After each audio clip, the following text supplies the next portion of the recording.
Exhale through the right nose. ಎಡವಳೆಯಿಂದ ಉಸಿರು ತೆಗೆದುಕೊಳ್ಳಿ. ಮನಸ್ಸು ಯೋಗಾಭ್ಯಾಸದ ಕಡೆಗಿರಲಿ. ತಲೆನೋವು ಹೋಗುತ್ತೆ, ಇದರಿಂದ ಅಭ್ಯಾಸ ಮಾಡಿ. ಮೈಂಡ್ ಕಾನ್ಸಂಟ್ರೇಷನ್ ಆಗುತ್ತೆ, ಅರ್ಧಲಿನೂ ಕಡಿಮೆ ಆಗುತ್ತೆ. ಎಡ ಮತ್ತೆ ಬಲ ಶ್ವಾಸ ನಳಿಕೆ, ಶ್ವಾಸಕೋಶಕ್ಕೆ ಸಂಬಂಧಪಟ್ಟಂತೆ ಡಸ್ಟ್ ಅಲರ್ಜಿ ದೂರ ಆಗುತ್ತೆ. ಸುದೀರ್ಘ ಉಚ್ಛ್ವಾಸ ಮತ್ತೆ ನಿಶ್ವಾಸದೊಂದಿಗೆ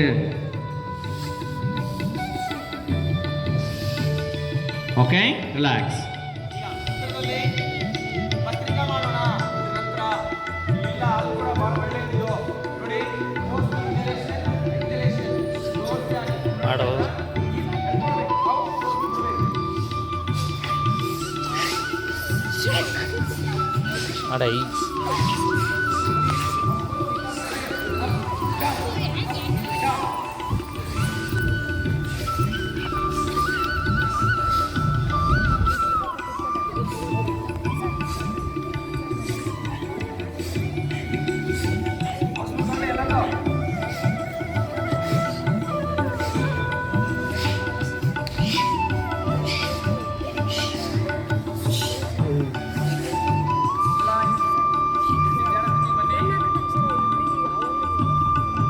ನೋಡಿ, ಈ ರೀತಿ ಭಸ್ತ್ರಿಕಾ ಮಾಡೋದ್ರಿಂದ ಬಹುಮುಖ್ಯವಾಗಿ ನಮ್ಮ ಎರಡು ಶ್ವಾಸಕೋಶ ಬಹಳ ಬಲಿಷ್ಠಗೊಳ್ಳುತ್ತದೆ.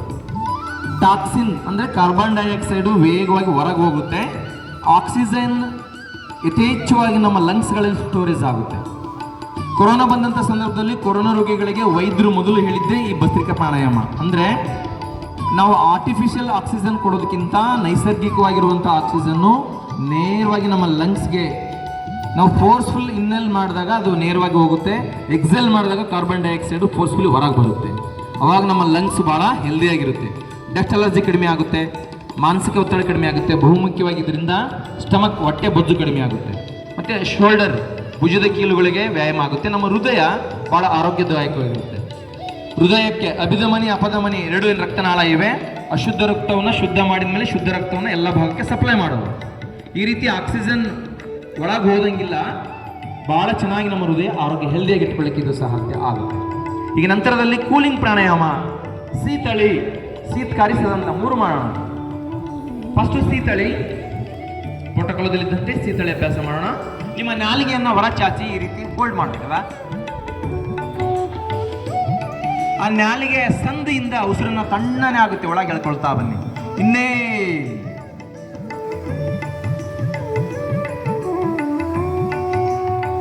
ನೋಡಿ ಎಷ್ಟು ತಣ್ಣಗಾಗುತ್ತೆ. ಬಾಯಿ ಮುಚ್ಚಿ ಮೂಗಿನಿಂದ ಉಸಿರು ಹೊರಗೆ ಹಾಕಿ, ಮತ್ತೆ ನಾಲಿಗೆ ಒಳಗಿಂದ ಉಸಿರು ಮಾಡಿ. ಇನ್ನೇ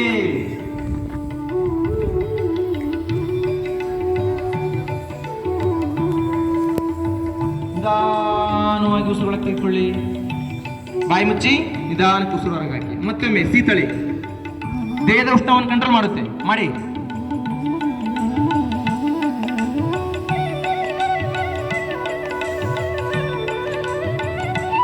ಓಕೆ, ನೆಕ್ಸ್ಟ್ ಸದಂತ, ಹಲ್ಲುಗಳ ಸಂಧಿಯಿಂದ. ಇದು ಕೂಡ ಕೂಲಿಂಗ್ ಪ್ರಾಣಾಯಾಮನೇ. ಜೋರಾಗೆಳಿರಿ, ಮುಖದ ಸ್ನಾಯುವನ್ನು ಜೋರಾಗೆಳಿಬೇಕು.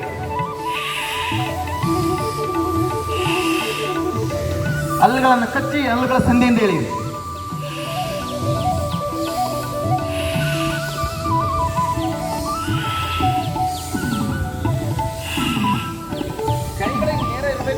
ನಾನು ಮೈಕ್ ಇದೆ ಅಂತ ಇದು ಮಾಡಿದ್ದೀನಿ, ನೀವು ಆ ಥರ ಮಾಡಿಬಿಡಿ.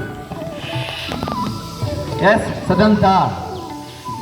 ಶೀತಕಾರಿ, ನಾಲಿಗೆಯನ್ನು ಅರ್ಧಕ್ಕೆ ಫೋಲ್ಡ್ ಮಾಡಬೇಕು.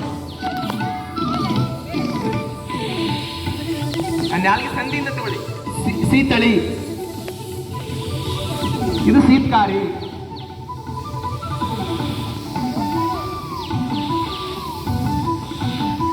ಓಕೆ, ಈಗ ಊಟ ಮಾಡ್ತಿರಲ್ಲ, ಉಸಿರುಗಳಿಗೆ ವ್ಯಾಯಾಮ ಆಗಬೇಕು. ಈ ತರ